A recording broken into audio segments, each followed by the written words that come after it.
Haití, primer país independiente de América Latina y actualmente también el más pobre de la región. 11,2 millones de habitantes viven en este país arrasado en los últimos años por un terremoto en 2010 y el huracán Matthew en 2016. Tras ambos desastres, el país recibió gran cantidad de ayuda internacional que ha estado rodeada de interrogantes.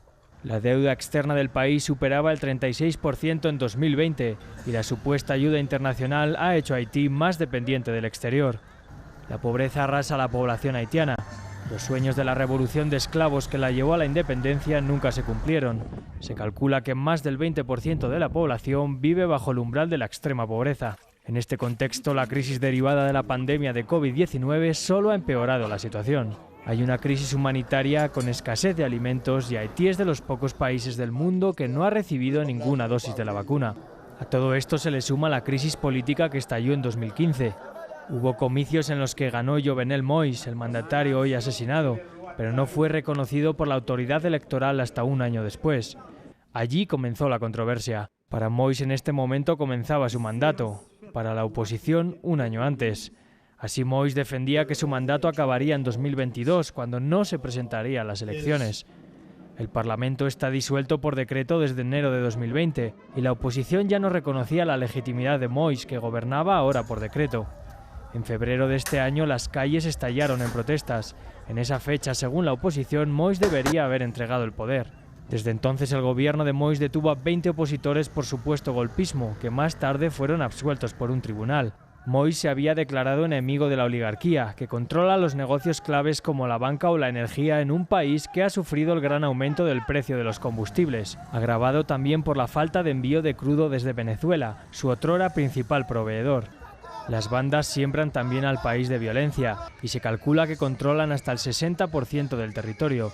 Solo durante este pasado junio han muerto más de 150 personas y otras 200 han sido secuestradas en el área metropolitana de Puerto Príncipe, la capital. Haití ha tenido más de 20 gobiernos en 35 años. Por el momento nadie ha conseguido la estabilidad.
Informales de un terremoto ocurrido en Haití hace 90 minutos, a las 7 de la tarde, hora de Chile, 7.3 en los primeros cálculos de magnitud en la escala de Richter. Hay una alerta de tsunami.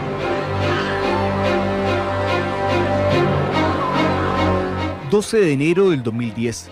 un terremoto grado 7 en la escala de Richter azotaba con fuerza a Haití, el país más pobre del hemisferio sur.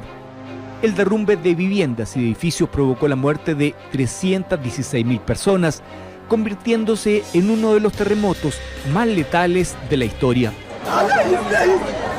En el listado de personas desaparecidas figuraron desde el principio 2 mujeres chilenas, la abogada Andrea Loy, quien trabajaba para Naciones Unidas en el tema de derechos humanos, y María Teresa Downlin, esposa del general Ricardo Toro, quien en ese tiempo era el segundo comandante de la MINUSTAH en Haití.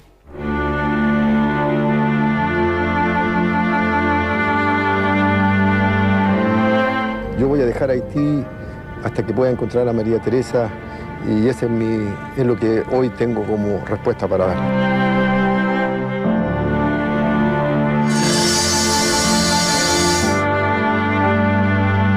Hace una década en Puerto Príncipe, la capital de Haití, se encontraban estos efectivos de la agrupación de helicópteros de la FACH, integrantes de la misión de paz de la ONU. Ese día Aproximadamente eran 10 para las 5 de la tarde. Primero fue un ruido muy fuerte, y posteriormente un movimiento ondulante en el sector.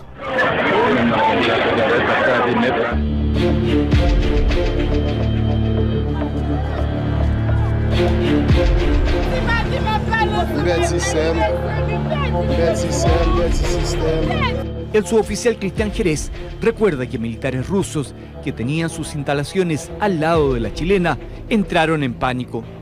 Empezó a moverse el terreno, yo salí y salieron los rusos también, pero ellos salieron gritando y llorando. ¿En serio? Ellos nunca habían vivido un terremoto. Con las calles bloqueadas por escombros, los primeros en sobrevolar e informar sobre la gigantesca dimensión de esta catástrofe fueron los integrantes de la agrupación de helicópteros de la FACH. Aproximadamente 50 minutos después nosotros pudimos despegar en una aeronave de estas mismas, un UH. ¿Cuál era la situación en ese momento? ¿Cómo la podría describir? La verdad era catastrófica, por decirlo menos. Mucho polvo, se levantó una gran masa de nube, de polvo, que no dejaba ver bien. Era prácticamente estar volando dentro quizás de una nube.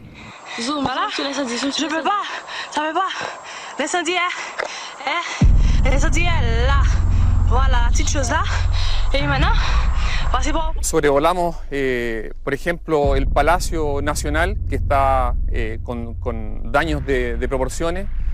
Sobrevolamos también la catedral, que estaba en el piso, el cuartel general de Naciones Unidas en Haití, específicamente en Puerto Príncipe, que también estaba, la mitad estaba en el piso. En los siguientes días se concentraron en puentes aéreos para trasladar a cientos de heridos que necesitaban atención urgente. Pero llegó el momento en que los hospitales colapsaron. Yo creo que lo que más le duele a uno es ver a niños que se encuentran en esas condiciones donde los ves con lesiones importantes y la magnitud, o sea, que hayan fallecido 350.000 personas aproximadamente. Entonces, claro que nos afectó considerablemente. Un helicópterista lo que piensa o lo que siente es tratar de rescatar, ayudar a alguien y no poder hacerlo por no tener ya las capacidades. En esas primeras horas críticas cuesta, da una sensación de potencia y de pena no poder ayudarlo más. En los hospitales, los médicos enfrentaban decisiones aún más terribles. Es una tarea súper dura para nosotros determinar quién vive y quién no vive, y de cada 10 pacientes tenemos que elegir a uno en base a criterios que no son médicos, criterios como humanos, y uno elige, uno tiene a 10 y yo tengo que decidir en el fondo quién se opera y los otros 9 se van a morir. En esos días el general Ricardo Toro siguió atentamente los trabajos de rescate que realizaban bomberos de Chile en el Hotel Montana, el edificio donde su mujer se encontraba al momento del terremoto. Y estuvimos juntos en la Navidad, pasamos el año nuevo en las unidades militares, nos pasó viviendo lo que es Haití, y yo creo que para mí ha sido muy tremendo, pero yo sé que estamos todos con ella. Él todos los días se preocupaba de cómo estábamos, nos saludaba uno a uno, y las demostraciones de cariño que tenía hacia todos refleja una calidad humana a toda prueba. Pero los bomberos chilenos sentían que encontrar el cuerpo de María Teresa Dowling bajo los escombros de un edificio tan grande era un desafío en extremo complejo. Era un desastre. No existían planos, no existía ninguna situación en que nosotros pudiéramos aumentar o, en este caso, enriquecer nuestra estrategia. Los bomberos acamparon al lado del edificio derrumbado. Al sexto día encontraron un reloj que les permitió identificar a la esposa del general Toro. Mira, 60. Y era la forma de sacar que sin que salga de lo que hay una habitación. Mira el espacio que hay, demasiado espacio, y puede haber 8 personas. Y precisamente las características de ese reloj, cuando encontramos el cuerpo propiamente tal, coincidían. Entonces fue una alegría, un triunfo para todos los que fuimos, y también un logro para la misión. La Fuerza Aérea de Chile se retirará con su misión cumplida, cumpliendo el objetivo en jornada de noche y día, 24 horas. Se logró sacar los restos de la señora General Toro.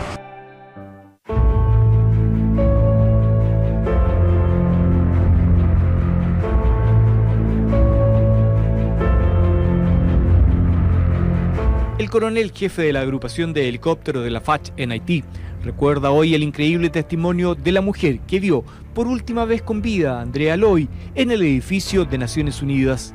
Andrea Loy estaba trabajando ese día en la tarde y al lado de ella estaba una niña que había estado en Chile y ante esta situación esta niña nos comentaba después que le dijo a Andrea: hoy está temblando como en Chile, y de ahí se derrumbó el edificio. Lo único que se acuerda de ella es que después la sacaron entre medio de los escombros y Andrea lógicamente que no sobrevivió. El político y diplomático Juan Gabriel Valdés, quien desde el 2004 al 2006 lideró la misión de estabilización de Naciones Unidas en Haití, llegó a la zona de la catástrofe de Puerto Príncipe como delegado de la presidenta Bachelet tan solo 2 días después del terremoto, en un avión de la FACH que llevaba alimentos y medicina. Me encontré con el espectáculo más horrible que recuerdo haber visto nunca. No solamente era una ciudad bombardeada, sino que los muertos estaban en la calle, la mayor parte tapados con papel de diario.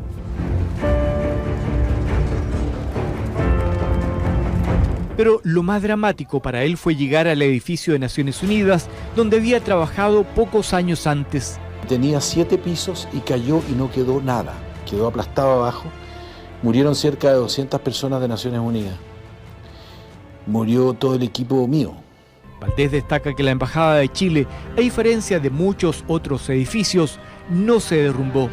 Y eso habría ocurrido gracias a que el embajador descubrió que el inmueble no tenía cimientos. Durante 6 meses antes del terremoto se las arreglaron para meter cemento debajo y afirmarla. Por cierto que no pensando en un terremoto, ninguno de nosotros pensaba en una cosa como esa. Pero eso ayudó a que la casa de la Embajada de Chile fuera la única que se mantuvo en pie mientras todo el barrio se desmoronó.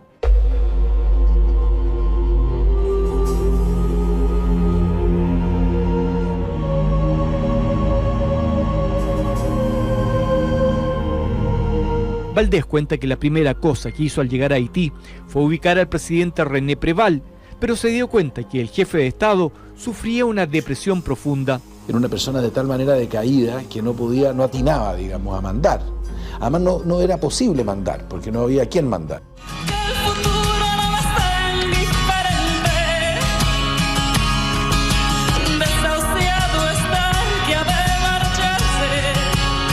Para recaudar fondos para Haití, Mario Kreuzberger Don Francisco realizó un programa en Estados Unidos.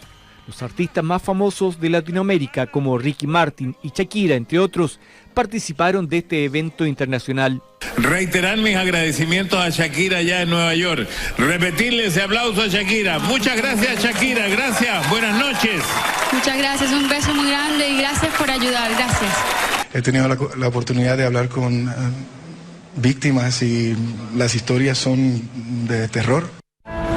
Estamos en Puerto Príncipe, en la capital de Haití, sobre las ruinas y el dolor de un pueblo devastado. Hay miles de lugares como este, donde no se sabe quién está dentro, no se sabe si hay muertos, si hay gente que todavía respira. Hay solo cifras aproximadas que van cambiando todos los días. Miles de personas deambulando en busca de comida, de agua.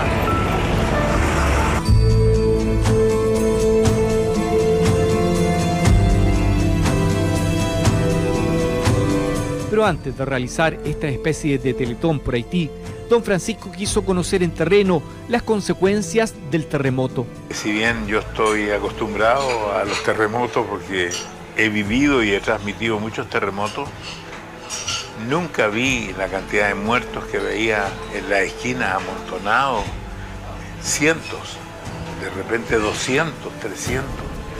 Y lo más impresionante quizás para mí fue ver cómo la gente caminaba por las calles, pero como zombies, sin destino. La gente caminaba y caminaba, pero nadie sabía para dónde iban.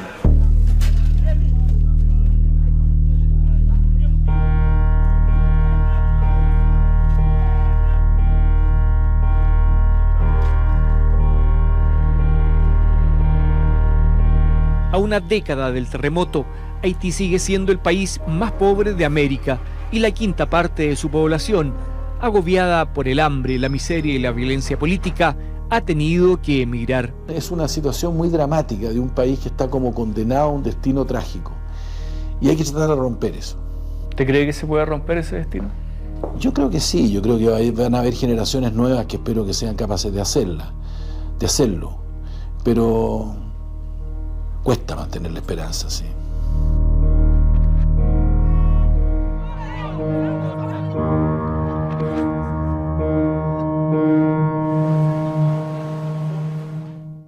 Les hôpitaux, faciliter le développement de grands projets touristiques. Nous c'est peuple qui vivent rien. Nous c'est peuple tout qui pire bien recevoir nous la. El asesinato del presidente de Haití, Jovenel Moïse, se produce en medio de la crisis de seguridad que vive el país. Según autoridades, un comando de agentes armados irrumpió la casa de Moïse en la madrugada del miércoles. Estas personas dispararon contra Moïse y su esposa, quien está hospitalizada. Los hechos se dan en el marco de un contexto de creciente violencia en Haití. El Centro de Análisis de Derechos Humanos informó que los secuestros aumentaron un 300% en abril y la ONU dijo a mediados de junio que están profundamente preocupados por el recrudecimiento de la violencia. Estos episodios están relacionados con operaciones de bandas armadas del país que disputan el control del territorio. En total, unas 150 personas fueron asesinadas entre el 1 y el 30 de junio en Puerto Príncipe, la capital del país. A esta situación de inseguridad se suma una grave crisis económica. Haití es el país más pobre de América Latina y el Caribe, y uno de los más pobres del mundo. El Programa de las Naciones Unidas para el Desarrollo lo sitúa en el puesto 170 de 189 por su índice de desarrollo humano, y el 60% de la población vive bajo el umbral de la pobreza. Además de estos elementos de seguridad y pobreza, Haití es muy vulnerable a las catástrofes naturales.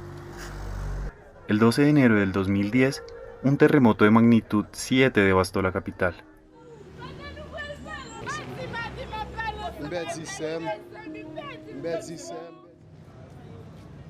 La catástrofe dejó 200.000 muertos y 1.5 millones de personas se quedaron sin hogar.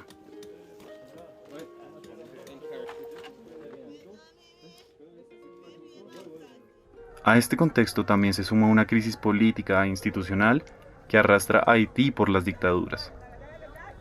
De 1957 a 1986, François Duvalier y luego su hijo Jean-Claude sometieron a la población a un control total bajo el mando de los escuadrones de la muerte.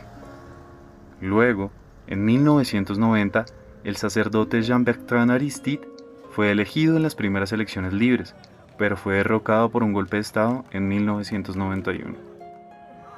Ahora, el magnicidio de Moïse se produce a 2 meses de las elecciones en el país, desatando así una nueva crisis política.